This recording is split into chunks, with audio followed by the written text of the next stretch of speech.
Hola a todas y todos. Hoy vamos a tener el primero de una serie de encuentros que lo vamos a dedicar al tema de la urbanización de asentamientos informales. Un poco este va a ser el trabajo, el tema que vamos a trabajar en los prácticos de acá a fin de año. Así que bueno, vamos a tener varias de estas instancias, bastante material vamos a compartir al respecto.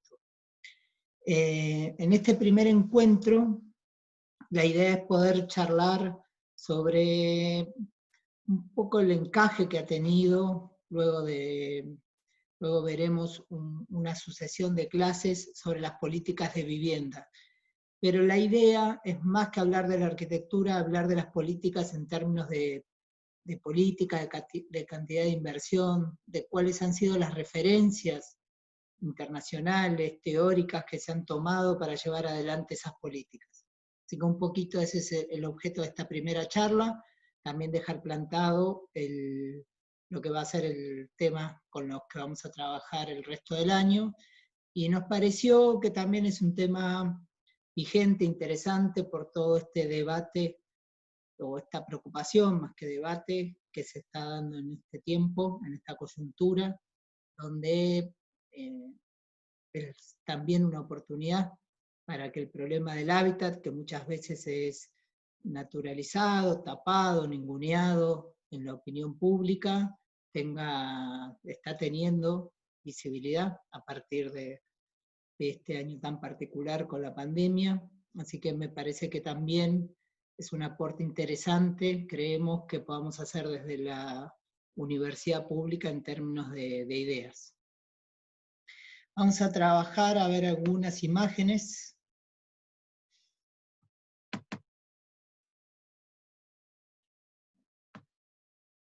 En primer lugar, la idea es que nos podamos revelar como sociedad frente a ciertas cosas que se han naturalizado y que nos generan que pocos kilómetros, ¿no? Unas decenas de cuadras nomás de la casa de gobierno, del centro de nuestra ciudad, de nuestro país prácticamente, tengamos paisajes como estos. Y donde estas hay fotos todos los días, gente viviendo en situaciones realmente de una precariedad absoluta, que nosotros quizás estamos más acostumbrados a ver las villas de la ciudad, que son villas que se han verticalizado y que están más consolidadas en términos ambientales. A veces sabemos cómo se vuelven vulnerables ante una situación como la que estamos atravesando, pero en el área metropolitana de Buenos Aires hay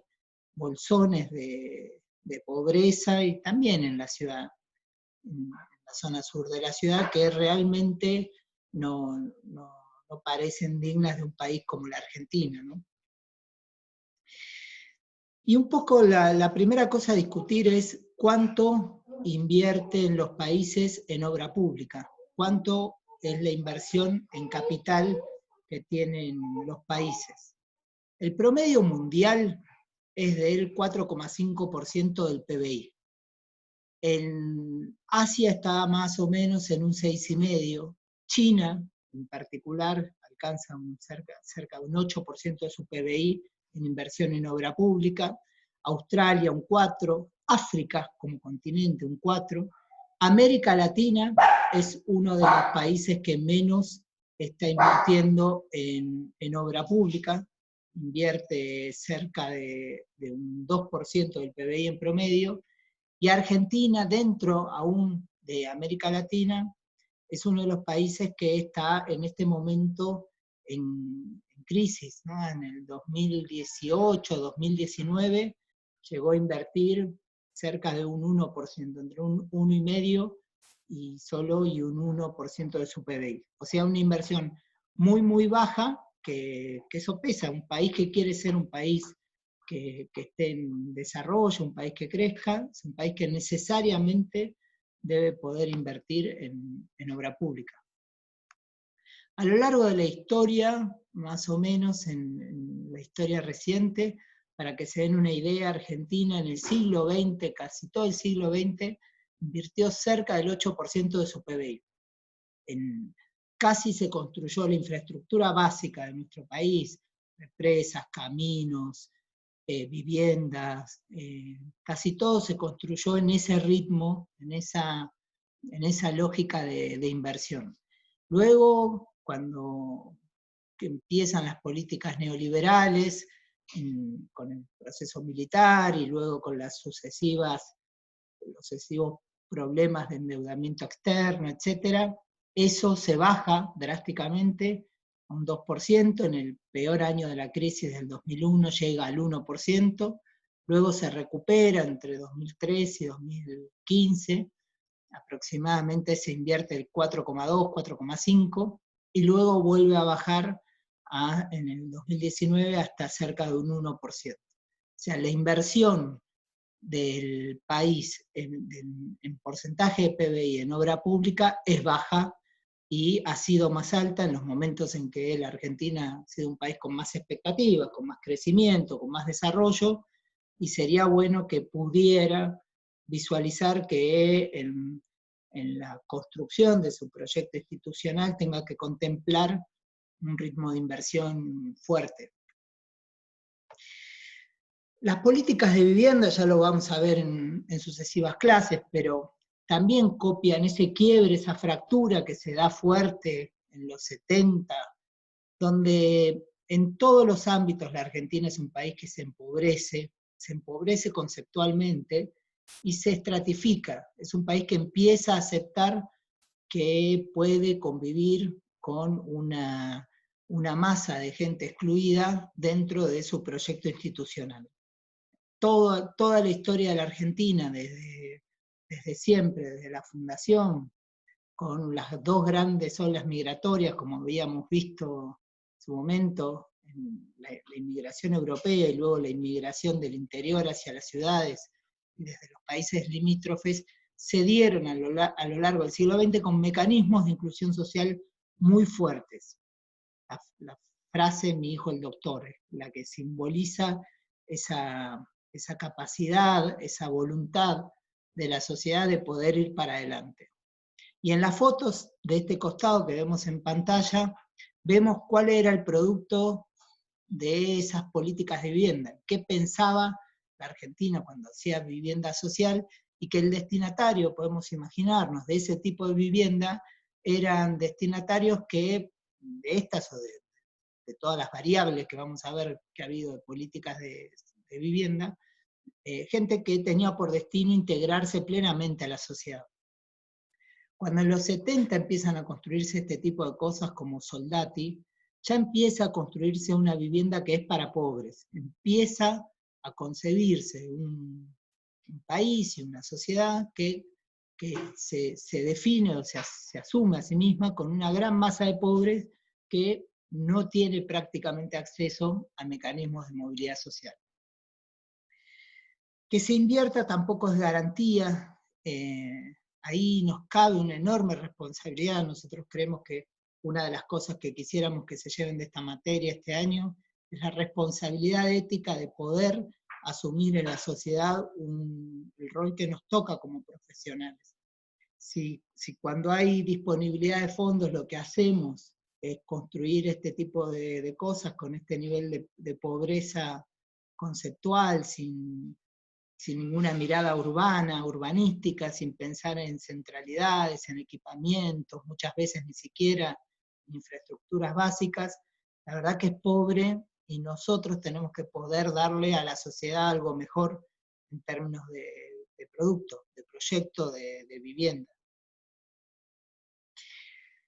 Si a los años 80, fines de los 80, se produjo un cambio en el paradigma de las políticas públicas de vivienda. Y un cambio que fue positivo y que nació básicamente en Río de Janeiro, cuando un alcalde, que fue Luis Paulo Conde, un arquitecto brasilero, definió que era casi hipócrita lo que se hacía con las favelas, donde todo el mundo lo definía como una cosa que no tenía que estar en Río de Janeiro, que estaban localizadas en forma ilegal, que topográficamente no era conveniente. Entonces nunca se hacía nada en función de eso, y se dejaba, se miraba para otro lado. Luis Pablo Conde define que se da cuenta que tenía tal escala la vivienda informal de las favelas respecto al resto de la ciudad que nunca se iba a poder relocalizar. Entonces define una nueva política pública que es reconvertir esa favela en ciudad. Y arman un plan que se llamó Favela Barrio, en el cual ha trabajado mucho un arquitecto argentino, rosarino, que está radicado en Río de Janeiro, que es Jorge Jauregui. Nosotros le vamos a poner material a disposición, un tipo muy inteligente, interesante para escuchar. Y empiezan a trabajar ya no en el objeto vivienda, sino que empiezan a trabajar en todas las otras cosas que requería la favela para poder mejorar su calidad de vida y para poder dar condición de ciudadanía. Equipamientos, aperturas de calles, infraestructura de accesibilidad, etc. Y generan como una nueva teoría para toda Latinoamérica, que se vuelve rectora un poco en todo el continente, que es esto de transformar las villas, transformar las favelas, transformar los cantegriles, transformar los barrios informales, dándole parámetros de ciudadanía.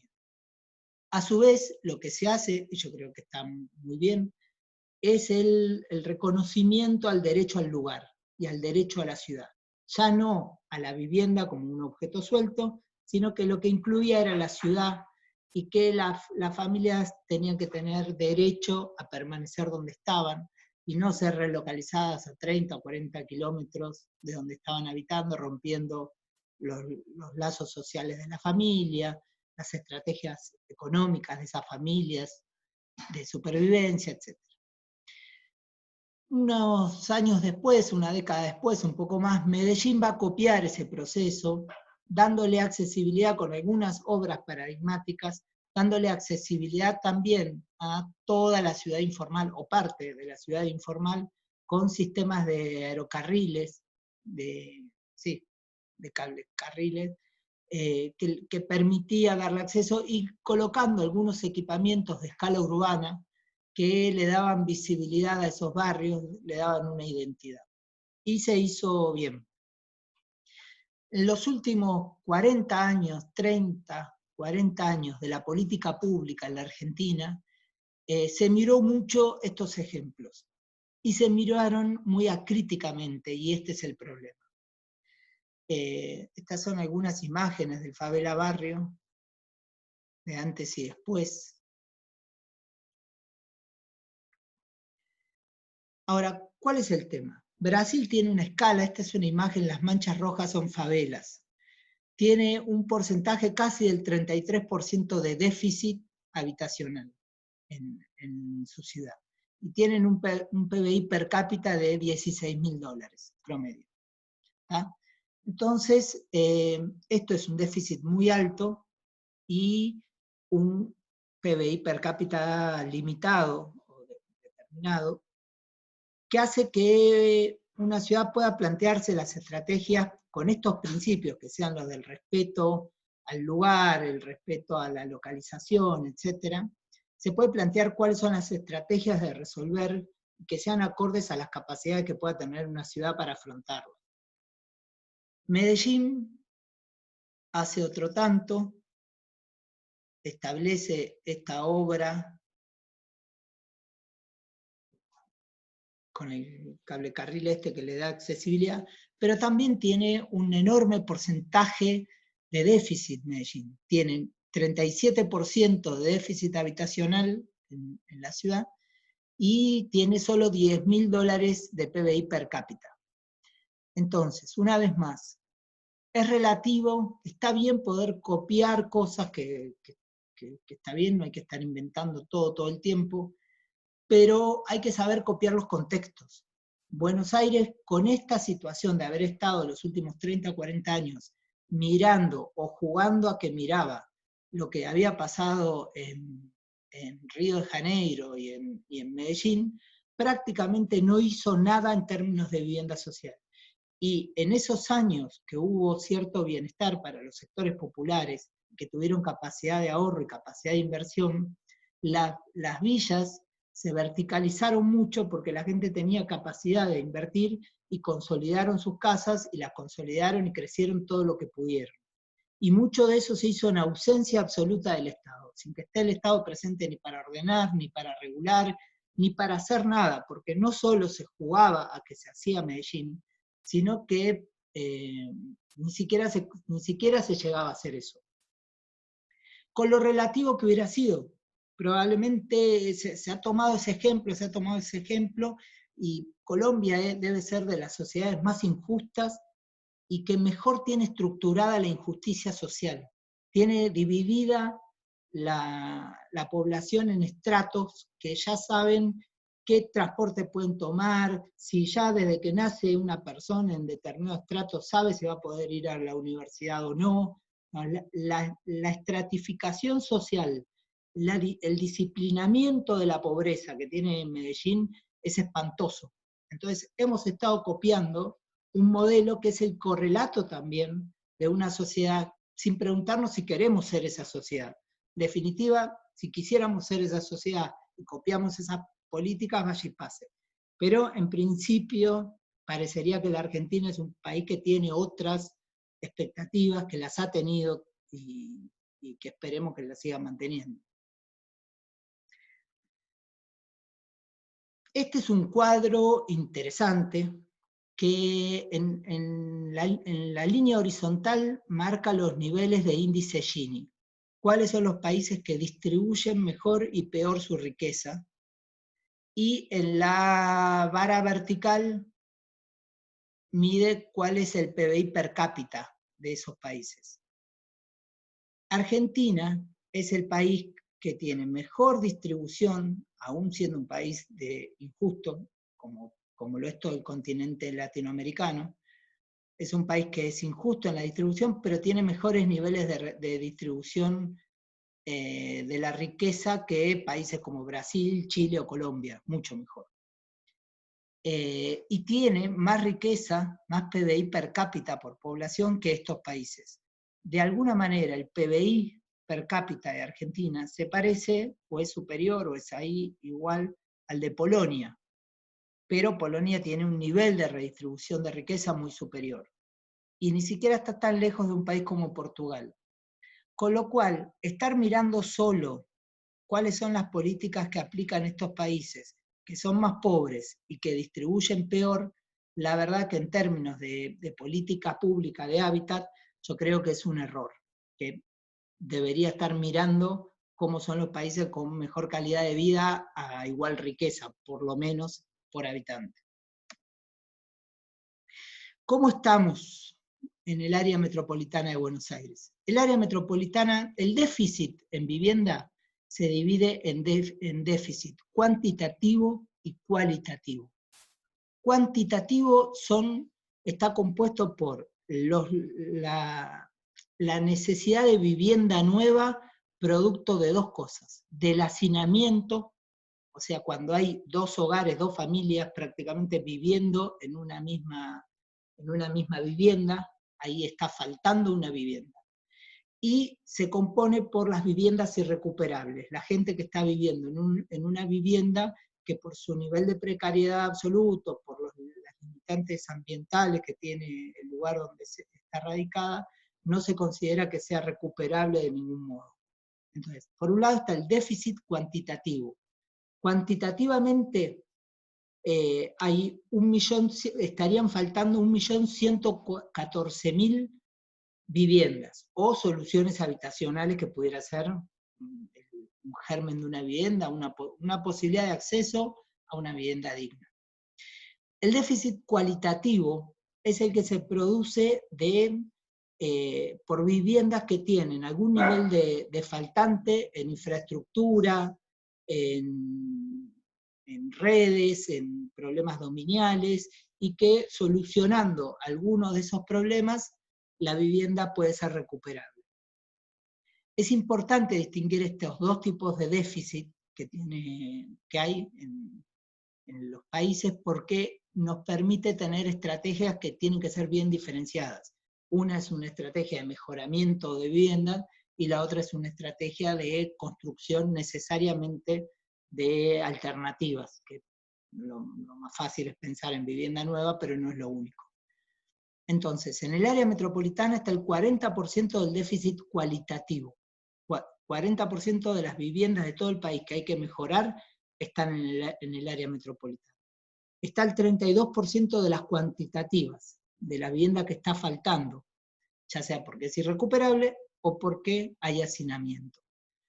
Hay 683.000 hogares que no tienen red de agua potable. Y hay 1.400.000 casi que no tienen cloaca.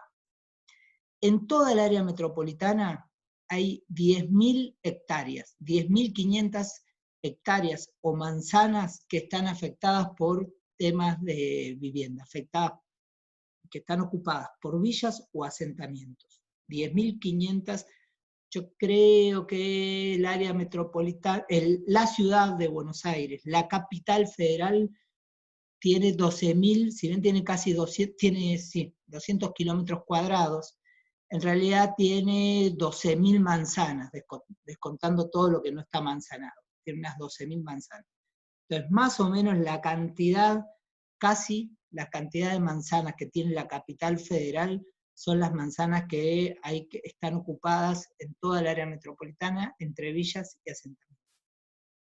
Y a su vez están divididos en 364 villas y 649 asentamientos. ¿Cuál es la diferencia básica entre villa y asentamiento? La villa es la que se da en general en la Ciudad Autónoma de Buenos Aires y en la primera corona, fundamentalmente. La primera corona de municipios que está cerca de la capital. Son las formas de ocupación que es más irregular, que se ha ido ocupando el suelo haciendo pasillos, que no tienen lotes definidos, que se ha ido construyendo muy, muy irregularmente. Los asentamientos es un modelo que surge más en la década de los 80, las villas son más viejas. Sobre finales de los 80, mediados de los 80, empieza a haber un patrón de ocupación informal, de vivienda informal, que es la de la toma organizada, que es cuando grupos de familias se ponen de acuerdo en ocupar un terreno, normalmente, y hacer una división tentativa de amanzanamiento, tratando de trazar lotes regulares. Eso permite después tener una estrategia de discusión de dominio de la tierra, de poder tener infraestructuras, calles, etcétera, que es más fácil en términos de problema de política pública, es más fácil. Hablar de que grupos de familias tomen una propiedad privada suena polémico, porque de alguna manera una tierra o es pública, normalmente lo que se toman son tierras abandonadas, o públicas o privadas abandonadas. Y bueno, es polémico, es una propiedad privada que se está ocupando. Sin embargo, la Constitución Nacional también dice que todos los habitantes tienen derecho a una vivienda digna. Y si uno ve cómo estamos organizados como sociedad, es muy difícil pensar, quizás hasta para ustedes mismos, imagínense para sectores populares, qué relación hay entre el ingreso de una familia y el costo de una vivienda digna, de una posibilidad formal de acceder al mercado de vivienda. Esa ecuación está rota, y está rota en casi todo el mundo. Y quien puede coser esa ecuación es el Estado. Todos los países del mundo, casi todos los países del mundo, por lo menos de Occidente, invierten en vivienda pública, invierten en vivienda social, con subsidios, con alquileres subvencionados, construyendo vivienda. Hay múltiples estrategias posibles de ingresar a esa ecuación, pero casi todos requieren hacerlo porque está rota esa ecuación entre el costo de la vivienda formal y las posibilidades de ingreso que tiene la mayoría de la población. Entonces, quien puede suturar eso con algún tipo de decisión y de estrategia, siempre es el Estado y las políticas públicas. No queda otra ecuación. Entonces, cuando no hay solución, cuando la gente no tiene por vocación inmolarse, prenderse fuego por por no incumplir una norma, sino que trata de hacer lo que puede para subsistir.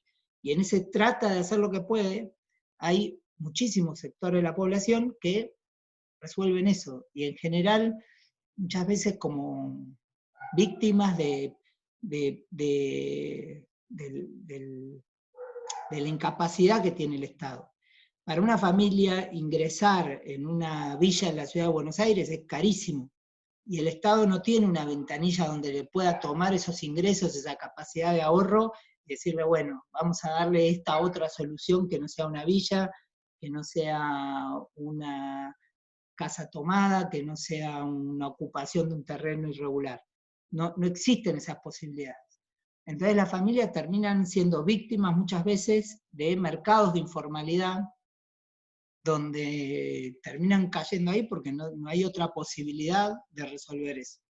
Entonces, en términos de sociedad, y es un tema en que el urbanismo, los arquitectos que nos dedicamos al urbanismo, es un tema clave, es un tema que no se puede descuidar, sobre el que hay que trabajar, y sobre el que hay que generar acuerdos sociales que sean institucionales, y que puedan tener correlatos de leyes, de presupuestos, de normativas, etc. Nos falta de eso, digamos. Se juega con una lógica de mucha hipocresía, cuando sabemos que un problema que no está solucionado, si uno tiene un marco legal, y ese marco legal es imposible de aplicar porque no termina de resolver todo, bueno, estamos generando entonces ciertas solapas como de hipocresía que se terminan llenando y resolviendo como se puede, pero no es de la forma más eficiente.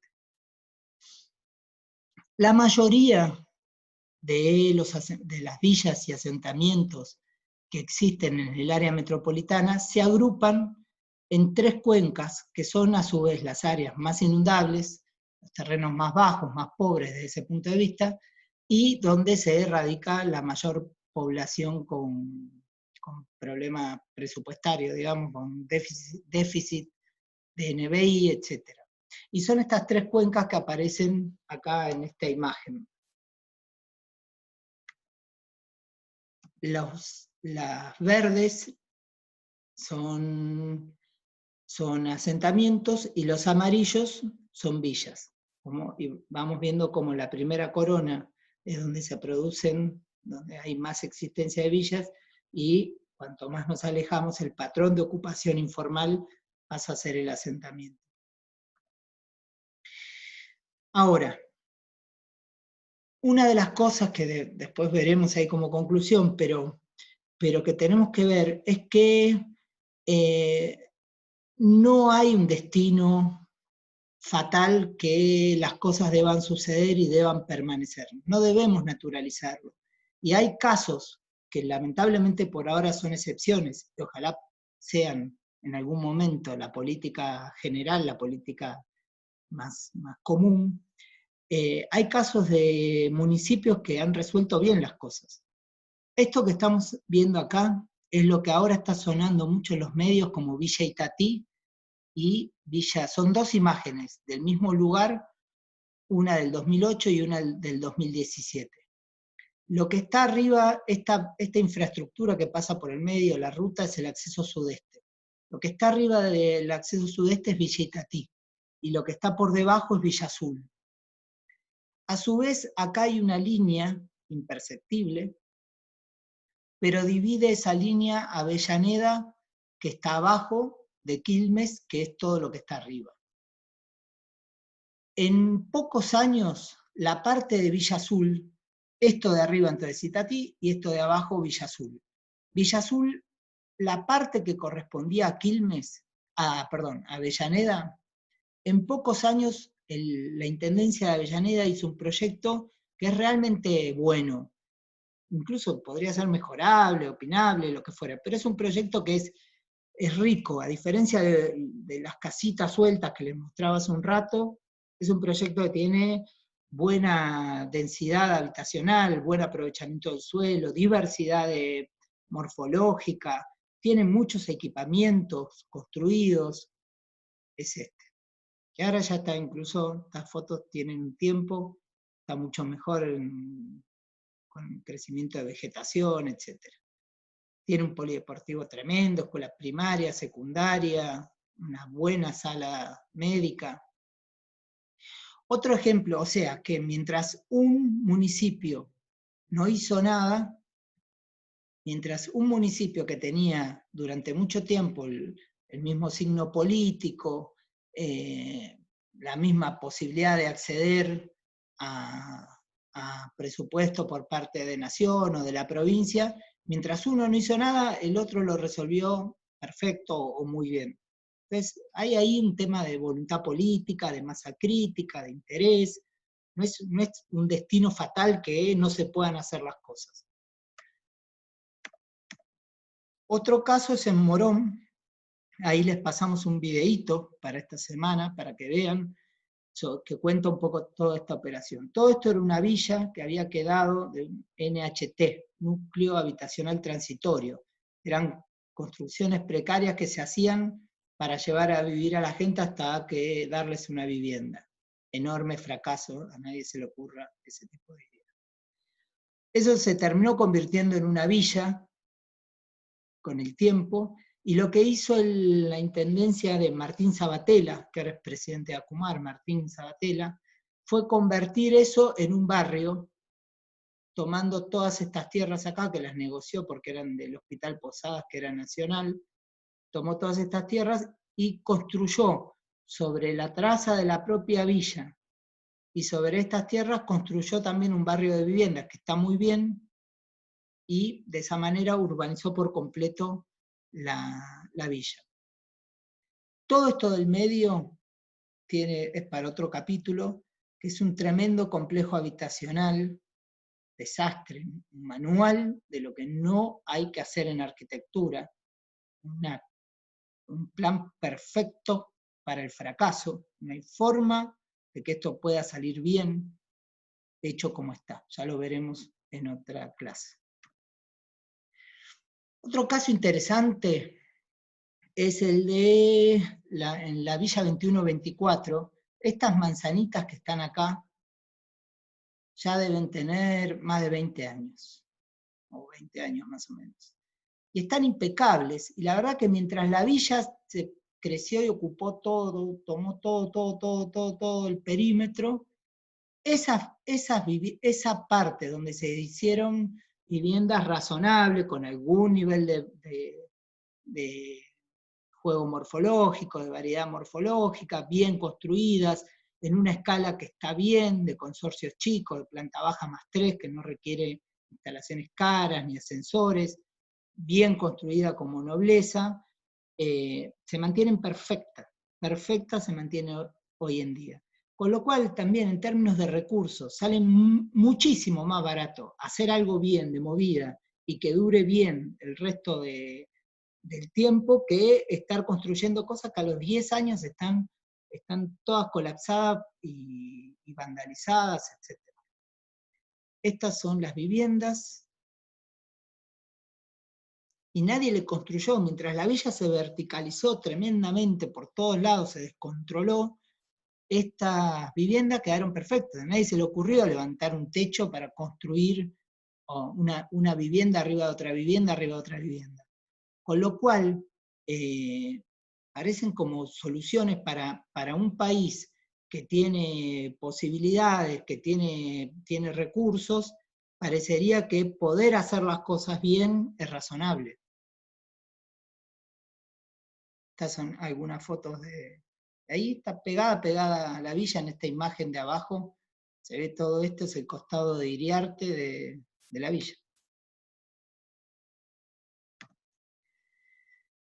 Esto es la Villa Rodrigo Bueno, que es una intervención más reciente que se está haciendo, que se terminó, creo, para el año pasado, una parte, por lo menos una etapa, donde también se construyó vivienda nueva.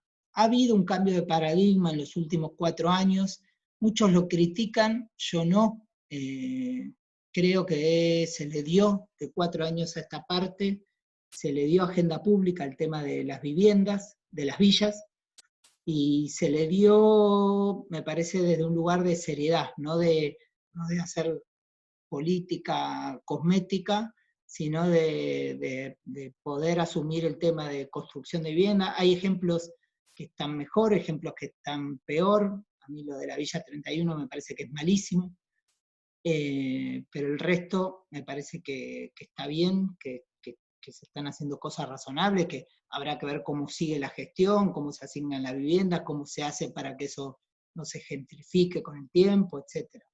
Pero que en términos de política pública hay un avance.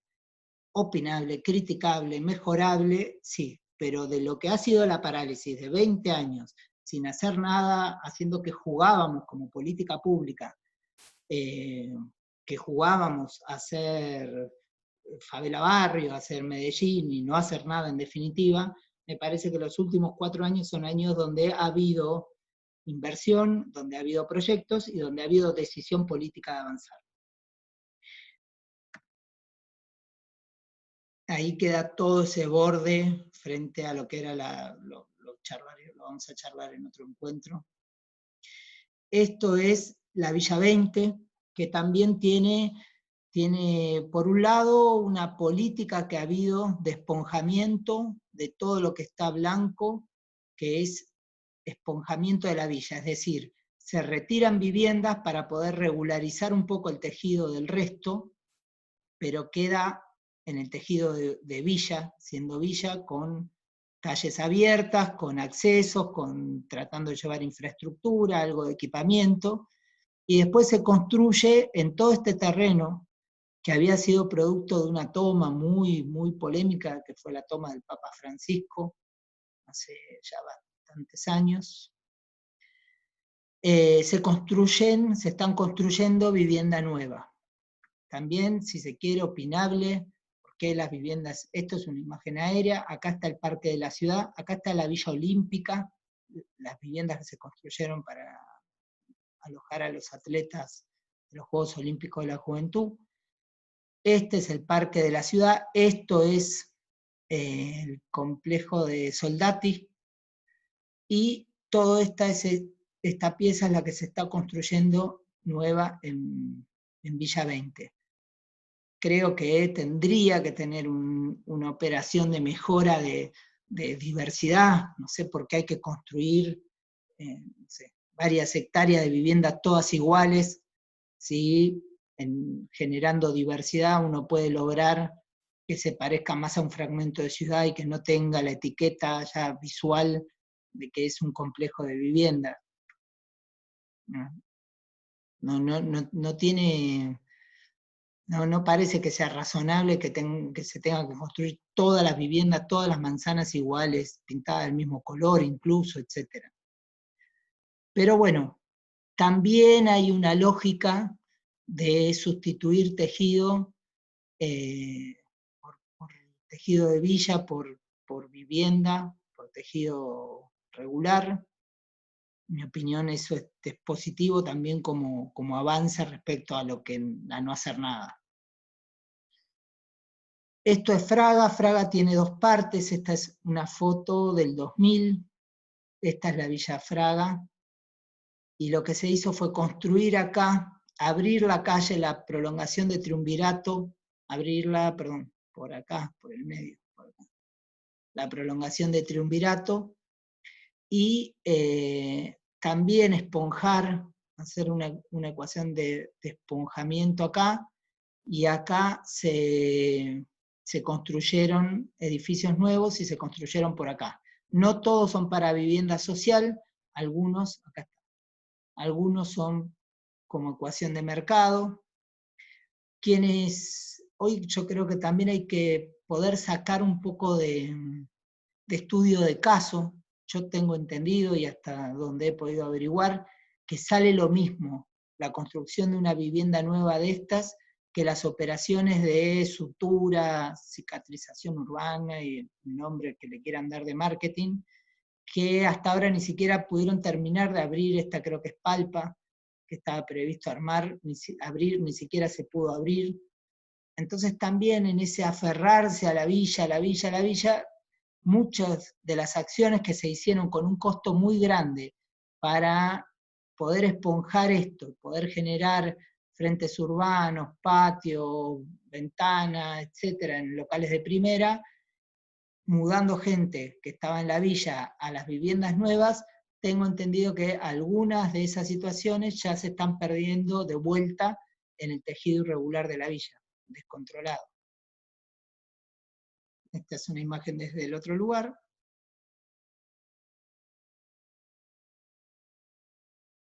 Esta es la original de Villavete. Bueno, para concluir un poco. Trabajar con proyectos de planificación integral. Cuando tomamos un problema de estos y que tienen esta escala, no tenemos que solucionar el objeto vivienda como si fuera un tema aparte. Tenemos que pensar cómo se puede vincular eso con los sistemas de transporte, con equipamientos de calidad, cómo hacemos para que eso no sea un gueto y no sean complejos cerrados en sí mismos, tenga posibilidad de integrarse al resto de la ciudad. Hay que trabajar a qué centro puede estar conectado, cuáles son los accesos a equipamientos de recreación, culturales, educativos, etc.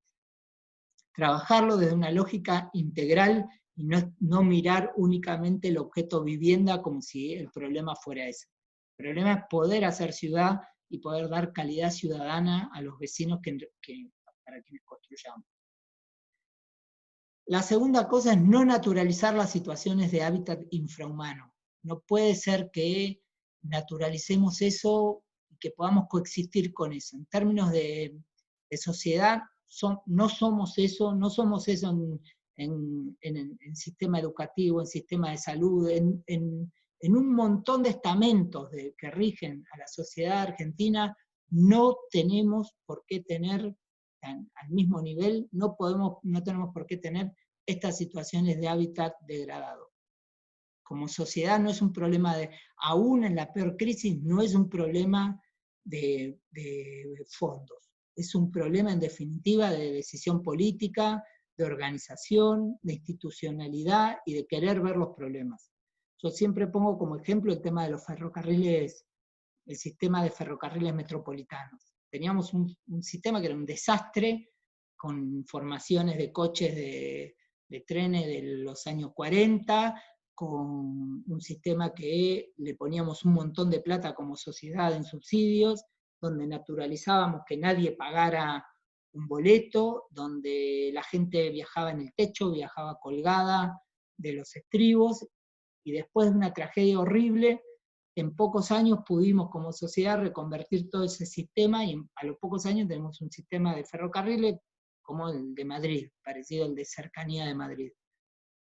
Entonces, hay ciertas cosas, y quizás pase eso hoy con las situaciones estas de hábitat infrahumano frente a la pandemia. Ahora todos nos horrorizamos por lo que pasa en los barrios pobres, y todavía yo diría, demos gracias que es un tipo de virus que todavía, y no obstante, no se la pega a las criaturas, no se la pega a los jóvenes, y está solo atacando o convirtiéndose en mortal para gente muy vulnerable o muy mayor.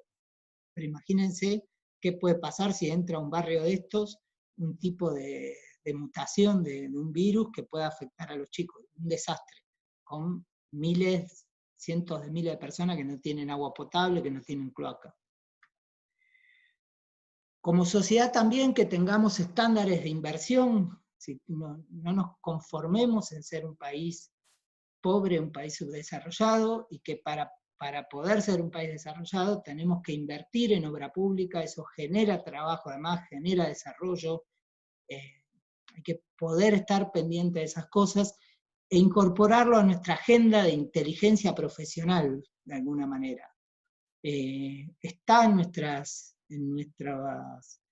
incumbencias profesionales y tenemos que poder estar atentos a estas cosas, empezar a tener una lectura inteligente y poder ser como ciudadanos más útiles y más inteligentes como arquitectos, estando atentos a poder opinar de este tipo de cosas.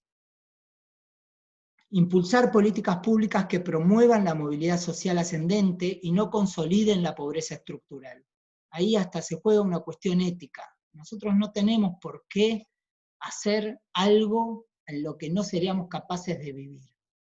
A mí creo que ahí se juega una cuestión ética de los arquitectos. No podemos estar haciendo algo en el cual no seríamos capaces nosotros de residir para otro. Los médicos no le ponen una vacuna a un pobre en el ojo porque es pobre. Le ponen la vacuna bien como se la ponen a un chico que es rico en una clínica privada, se la ponen en el hospital de niños. Entonces no podemos estar con una desaprensión haciendo arquitectura para sectores sociales vulnerables, arquitectura de desprecio, arquitectura de fracaso en la que nosotros no viviríamos. Hay una cuestión ética para jugarse. Como dice Alejandro, que yo siempre lo repito, una familia que va a vivir en una vivienda social probablemente es la única oportunidad que va a tener en su vida, la única bala de plata de poder tener una casa en toda su historia familiar. Entonces la responsabilidad de lo que hagamos nosotros, en ese caso como proyecto, como obra, tiene que ser infinitamente superior a cualquier otro caso donde pues, un cliente privado no le gusta lo que hicimos y se compra otra casa, la vende o contrata a otro arquitecto. Pero una familia que va a ir a una vivienda social es la única oportunidad, probablemente en toda la historia de esa familia, que va a poder tener una casa. Entonces no podemos no hacer nuestro mejor trabajo como profesionales. Comprometerse con ética en el diseño de la vivienda social. No copiar acríticamente modelos externos. Nuestra sociedad se idiotiza o con consignas, con eslogan, y se idiotiza por derecha y por izquierda, por jugar al extremo de la riqueza del recurso proyectual europeo, o estar copiando políticas acríticamente de países mucho más pobres que nosotros, o países que no queremos ser, y se pone de moda y lo copiamos. Argentina, la ciudad de Buenos Aires, tiene un PBI per cápita de una ciudad europea, la ciudad autónoma de Buenos Aires. Entonces nunca tiene por qué, nunca debió haber acumulado 400.000 personas viviendo en villa de emergencia. Es por inoperancia, por incapacidad, por no sé, por desatención, desaprensión del problema, falta de agenda, no, nunca fue falta de recursos. Y aún, si bien el Producto Bruto Interno del país es menor, porque la capital es el distrito más rico, no tenemos por qué pensar en convivir con situaciones de degradación de hábitat como la que se da en algunos lugares.